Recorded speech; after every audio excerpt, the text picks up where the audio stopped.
திருவைணவம் சேனலுக்கு வரவேற்கிறோம். இன்றைய உலகம் வேகமாக மாறிக்கொண்டிருக்கிறது.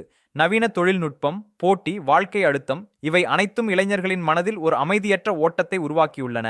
வெளிப்படையில் வெற்றி, புகழ், பணம் என பலவற்றை காண்கிறோம். ஆனால் உள்ளுக்குள் பலர் குழப்பத்திலும் வெற்றிடத்திலும் தத்தளிக்கிறார்கள். இதேபோல்தான் ஆயிரக்கணக்கான ஆண்டுகளுக்கு முன் அர்ஜுனனும் குருக்ஷேத்திர போர்க்களத்தில் நின்றபோது இருந்தான். முன் கடமை இருந்தது, பாசம் இருந்தது, ஆனால் மனதில் குழப்பம். அதே குழப்பத்திலிருந்து அவனை மீட்டது பகவத்கீதையின் தெய்வீக ஞானம். பகவான் ஸ்ரீமன் நாராயணன் அர்ஜுனனிடம் கூறிய அந்த வார்த்தைகள் இன்று ஒவ்வொரு இளைஞருக்கும் வழிகாட்டும் மொழியாக இருக்கின்றன. உன் கடமையை செய், பலனை பற்றி சிந்திக்காதே என்று கூறும் கீதையின் போதனை நம் தலைமுறையின் மன அழுத்தத்திற்கே மருந்தாக இருக்கிறது. இன்று பலர் பயம், தோல்வி, ஒப்பீடு ஆகியவற்றால் தங்கள் மன நிம்மதியை இழக்கிறார்கள். ஆனால் கீதை சொல்லும் நம்பிக்கை இதுதான்: நீ செயல் பண்ணு, முடிவை பகவானிடமே விட்டுவிடு.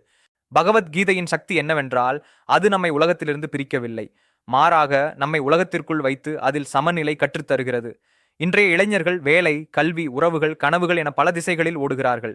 கீதையின் போதனை அவர்களுக்கு சாந்தியும் திசையும் தரும். கீதையை வாசிப்பது வெறும் மத நூல் வாசிப்பு அல்ல, அது ஒரு மனவளர்ச்சி பயணம். அது நம்மை அறிய வைக்கும்.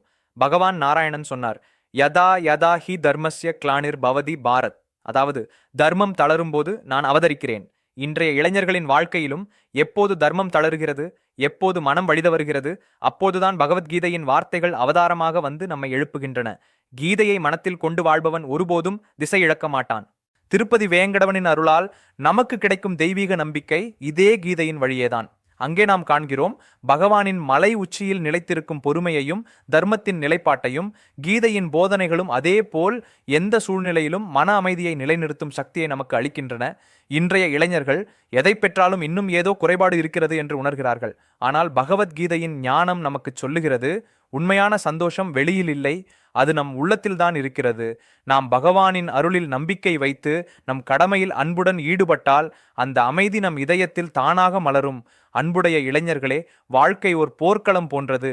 அங்கே வெற்றியை தருவது ஆயுதம் அல்ல, ஆன்மீக வலிமைதான். அந்த வலிமை கீதையில்தான் உள்ளது. தினமும் ஒரு ஸ்லோகம் வாசியுங்கள், அதன் அர்த்தத்தை சிந்தியுங்கள், அதை உங்கள் வாழ்க்கையில் நடைமுறையாக்குங்கள். அந்த நேரத்தில் நீங்கள் வெளி உலகத்திலும் வெற்றி பெறுவீர்கள், உள்ள உலகத்திலும் அமைதி காண்பீர்கள். திருவைணவம் சேனல் உங்களுக்கு சொல்லும் சின்ன வேண்டுகோள் இதுதான்: பகவத்கீதையை ஒரு நாளைக்கு 1 நிமிடம் வாசியுங்கள். ஸ்ரீமன் நாராயணனின் நாமத்தை ஜபியுங்கள். தர்மத்தில் நிலைத்திருங்கள். உங்கள் வாழ்க்கையின் ஒவ்வொரு நாளிலும் திருப்பதியின் திருவேங்கடவனின் அருள் வழி காட்டட்டும்.